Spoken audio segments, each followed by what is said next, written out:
अध्यात्म विज्ञान कोई धर्म या संप्रदाय नहीं है, ये स्पिरिचुअल साइंस है जो कुदरत के कानून पर आधारित है। ये विज्ञान पूरे ब्रह्मांड के सभी रहस्यों को उजागर करता है और जीवन के सभी पहलुओं को समझने के लिए एक नई दृष्टि देता है। इसी को आर्ट ऑफ विजन कहते हैं, दुनिया को देखने की एक नई दृष्टि, जो अध्यात्म विज्ञानी परम पूज्य स्वामी श्री कमलेशानंद जी के निर्देशन में सनातन सत्य का अनुसंधान कर हमारे जीवन को प्रकाशित करे। जय सच्चिदानंद। जय सच्चिदानंद। जय सच्चिदानंद। स्वामी जी, समाज के अंदर एक तबका ऐसा है जो बिल्कुल कम पढ़ा लिखा है, अनपढ़ कहे, आदिवासी कहे, ग्रास रूट कहे, गांव में रहने वाले कहे, जहाँ तक शिक्षा आज भी नहीं पहुँची है, बहुत बड़ा अभाव है। ऐसे लोगों के बीच के अंदर अगर हम चले जाते हैं और हमारी वो भाषा जरूर जानते हैं, तो उनको सरल सरल बातों में और सरल सरल चीज़ों के अंदर अध्यात्म विज्ञान को कैसे समझाना चाहिए कि वह उनको भी सुलभ हो जाए। ग्रास रूट का व्यक्ति अगर सनातन सत्य को, अध्यात्म विज्ञान को अपनाता है तो ये अध्यात्म विज्ञान की बहुत बड़ी उपलब्धि है। गांधी जी वही कहते थे कि जितनी भी सुविधा है, जितना भी चिंतन है, जितनी भी बात है, वो ग्रास रूट तक ले जाइए, जिसको वो सर्वोदय कहा करते थे।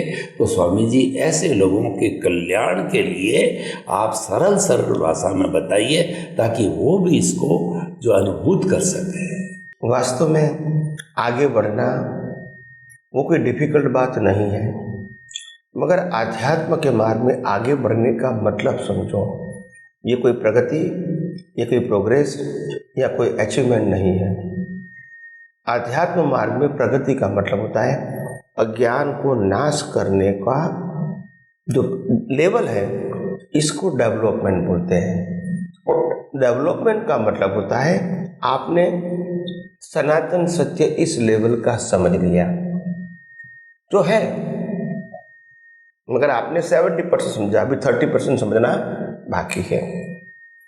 और दूसरी बात, ये दर्शन की बात हो गई। और अगर ज्ञान की बात करोगे तो ज्ञान में जो आत्मा शब्द है, आत्मा चेतन, अविनाशी, अनंत शक्ति वाला है, उसमें तो कभी कुछ प्लस माइनस होता ही नहीं है। तो महापुरुष जिस प्रकार से उत्तम प्रकार के जीवन जीते हैं, वो समाज के लिए और धार्मिक व्यक्तियों के लिए इंस्पायर करने का कारण बन सकता है, उनका बाह्य जीवन भी। आध्यात्मिक पुरुषों के लिए उनका बाह्य जीवन कोई बहुत इंपॉर्टेंट नहीं रखता है, हालांकि वो इसकी डिवैल्यू नहीं करता है क्योंकि समाज के लिए वो जरूरी है, मगर इसको आध्यात्मिक पुरुषार्थ से जोड़ने की चेष्टा नहीं करते हैं। आखिर हम भगवान राम का जीवन, भगवान कृष्ण का जीवन और भगवान महावीर का जीवन को आध्यात्म विज्ञान डिस्चार्ज ही मानते हैं, कोई किसी का व्यक्तिगत पुरुषार्थ नहीं मानते हैं। पुरुषार्थ तो राग, पुरुषार्थ तो ज्ञान और दर्शन ही हो सकता है। तो इसीलिए, मगर जीवन, बाह्य जीवन जो होता है महापुरुषों का, वो समाज के लिए और धार्मिक व्यक्तियों के लिए प्रेरणा का कारण बन सकता है। इम्पोर्टेंट बात हमारे सबके लिए है कि हम अपने जीवन में, सभी लोगों को लगता है कि हम आध्यात्म के मार्ग में आगे बढ़ेंगे तो कुछ न कुछ पाएंगे, कुछ न कुछ पाएंगे, कुछ न कुछ पाएंगे, ऐसा लगता है। या तो कई लोग कहेंगे कि आध्यात्म जीवन जी के आप क्या पाओगे, सामाजिक जीवन में कुछ मिलेगा, धार्मिक जीवन में कुछ मिलेगा, यहां तो कुछ नहीं मिलेगा क्योंकि पाप पुण्य की भी बात नहीं है।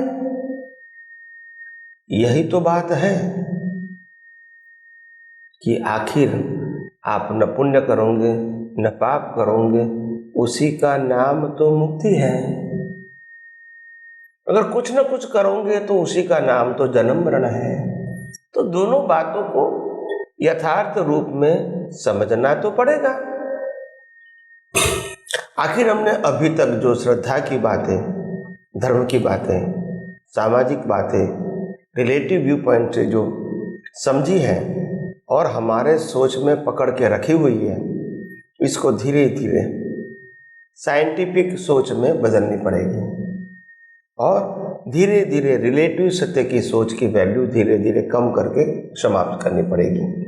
जीवन तो आपका वही का वही रहेगा, सिर्फ यह सोच या दृष्टि की बात है।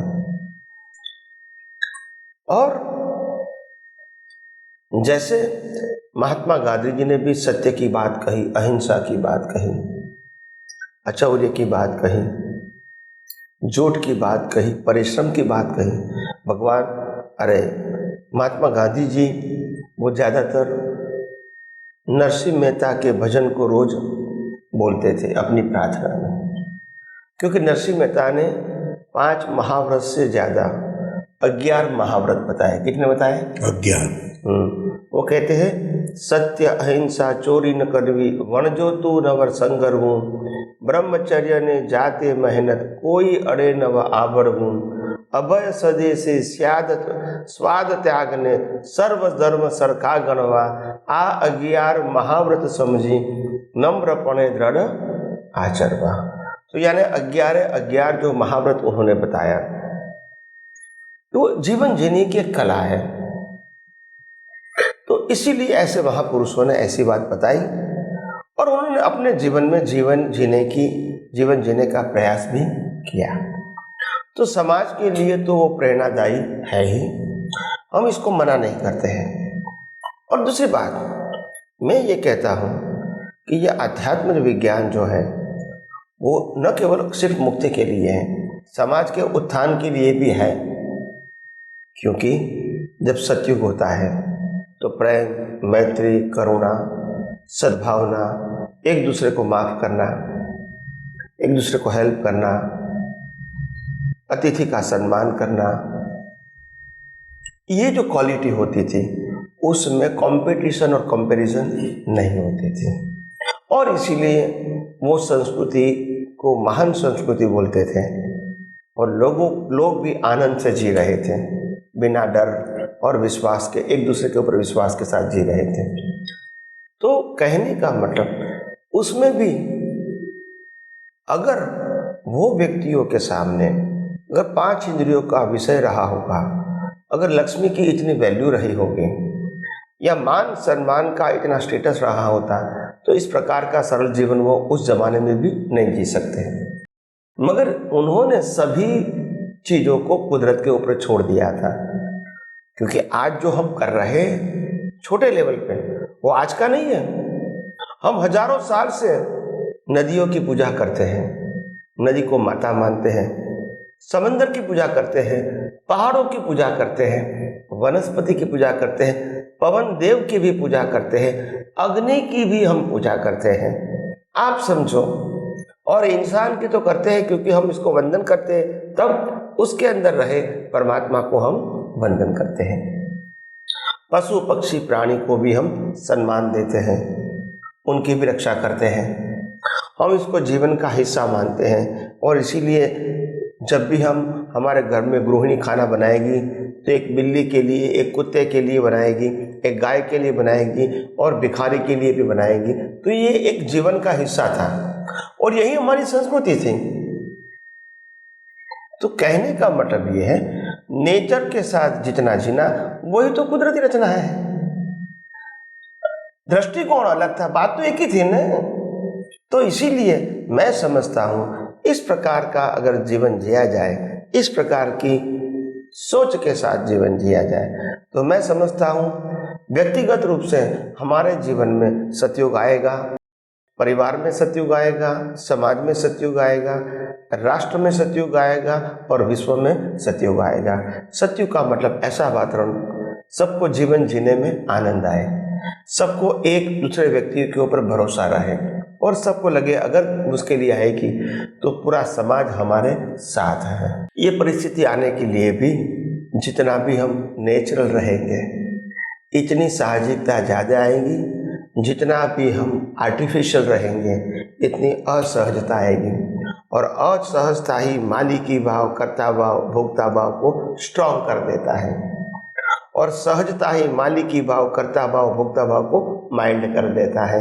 और माइल्ड करने का मतलब हम ज़्यादातर कुदरत के ऊपर विश्वास रखते हैं कि चलो कोई बात नहीं, कुदरत के कानून के बाहर तो कुछ नहीं होगा, ऐसे करके हम इसको स्वीकार करते हैं, सामने वाले व्यक्ति के ऊपर ब्लेम और क्लेम नहीं करते हैं। तो एन कैन प्रकार से हम ये कुदरत, कुदरती कानून और कुदरती रचना को जितना भी अपनी दृष्टि से परिपक्व करेंगे, मैं समझता हूँ हम सामाजिक, धार्मिक और आध्यात्मिक सभी लेवल पे हम हर प्रकार के प्रश्नों का परमानेंट सॉल्यूशन आसानी से पाएंगे और अपने ज्ञान दर्शन को सहज बनाएंगे और मन वचन काया की आदि, व्याधि और उपाधि में भी समाधि की अनुभूति करेंगे। और जब कुदरती कानून को मानोगे तो भीख और भय नहीं रहेगा और मृत्यु का भी भय नहीं रहेगा और जीवन जीने का टेंशन भी खत्म हो जाएगा। तो आइए हम सब आध्यात्म विज्ञान के माध्यम से और भी कुछ विज्ञान की जानकारी जो हमारे काम की है, हमारे लाभ की है, वो समझने की कोशिश करेंगे। स्वामी जी, आपका बहुत बहुत धन्यवाद। प्राकृतिक जीवन जियो और प्रकृति के दर्शन ही ईश्वर के दर्शन होते हैं।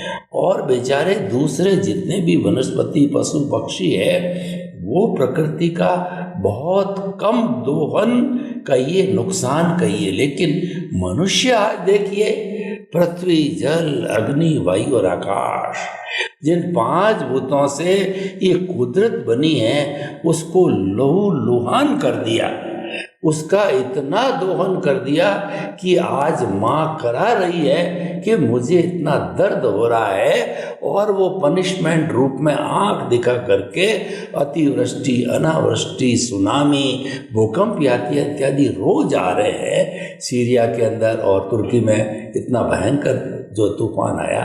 तो आप अध्यात्म विज्ञान की दृष्टि से, रिलेटिव व्यू पॉइंट से किस तरीके से व्यक्ति इस दोहन को, क्योंकि कुदरत हमारा विषय है, तो इस दोहन को वो रोके और रोकने में उसको क्या लाभ है, कृपया इन सब व्यू पॉइंट से दोहन करने वाले लोगों के लिए कुछ उपदेश दीजिए।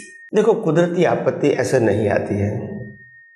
जब जब पृथ्वी के ऊपर लोगों के अंदर ह्यूमैनिटी का लेवल जब कम हो जाता है, तो नेचुरल डिजास्टर ही एक मार्ग होता है जिससे कुदरत सामूहिक लोगों को संहार कर सकती है।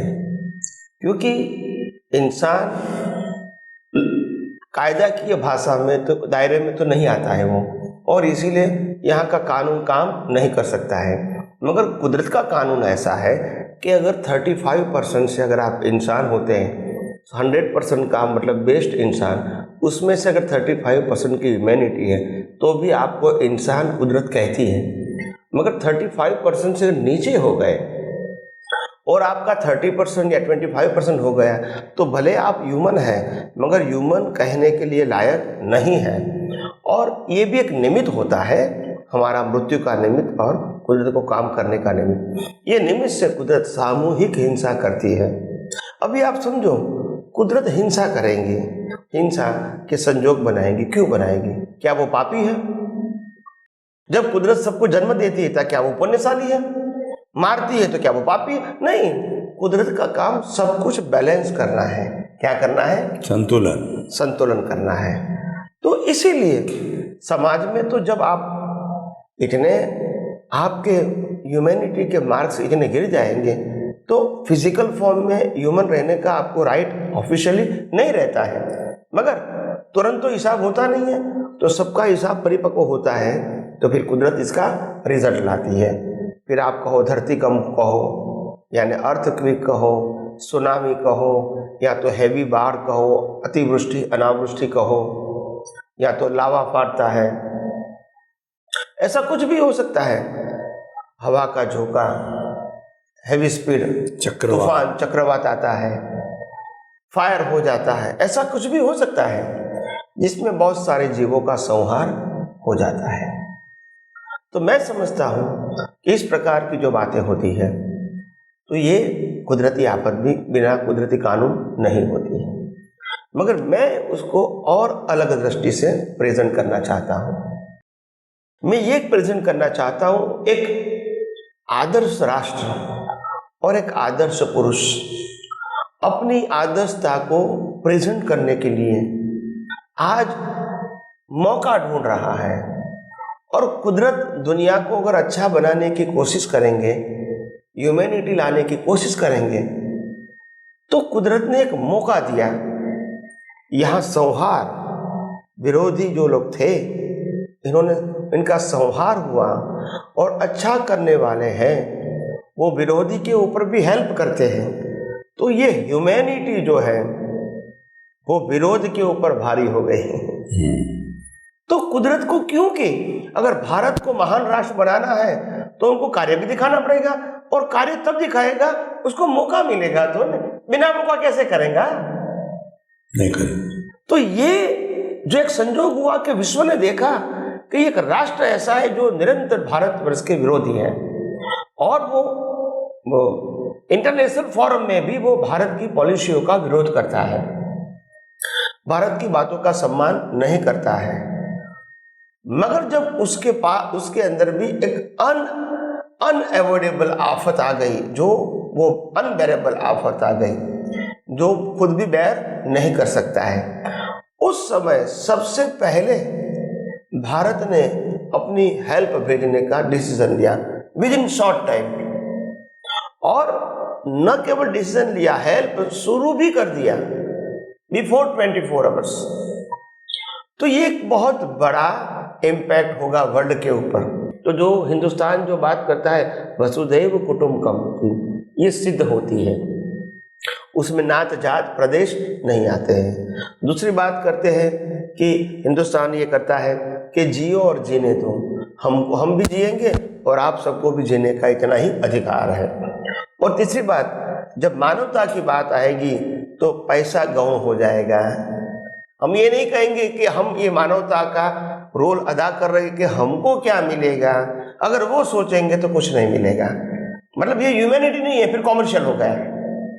अगर हमने वैक्सीन 10 रुपया की बनी, 100 रुपया की बनी है और हम इसको 500 रुपये में बेचेंगे तो उनकी लाइफ तो बचेगी, मगर आपका जो इंटेंशन था वो कॉमर्शियल हो गया है। तो ऐसा जब मानवता की बात आती है तो ऐसा नहीं होना चाहिए। बाकी और बहुत सारे रास्ता है पैसा कमाने का। तो इसीलिए आज भारत की इज्जत बढ़ी है बिकॉज ऑफ इस पॉलिसी वसुधैव कुटुंबकम। और सर्वे संतु निरामया सर्वे संतु सुखिनः भवन्तु सर्वे संतु निरामया। सभी लोग आनंद में रहे, स्वस्थ रहे। ये हमारी जो भावना है, इनका ये प्रतीक है ह्यूमैनिटी। तो हम बोलते नहीं है, करके दिखाते जब समय आता है, तो ये विश्व के अंदर मैसेज जाएगा। तो ये भी कुदरती रचना के बाहर नहीं है, मगर मैं आपको इस एंगल बताता हूँ कि कुदरत को भी अगर किसी को आगे लाना है अपना राइट ट्रैक और किसी को पीछे ले जाना है तो ये संजोग बनाते हैं, आगे आने वाला आगे आएगा, पीछे आने वाला पीछे चला जाएगा। तो ये भी एक एंगल होता है देखने का कुदरत का। यही मेरी दृष्टि है बताने की। स्वामी जी, आपका बहुत बहुत धन्यवाद।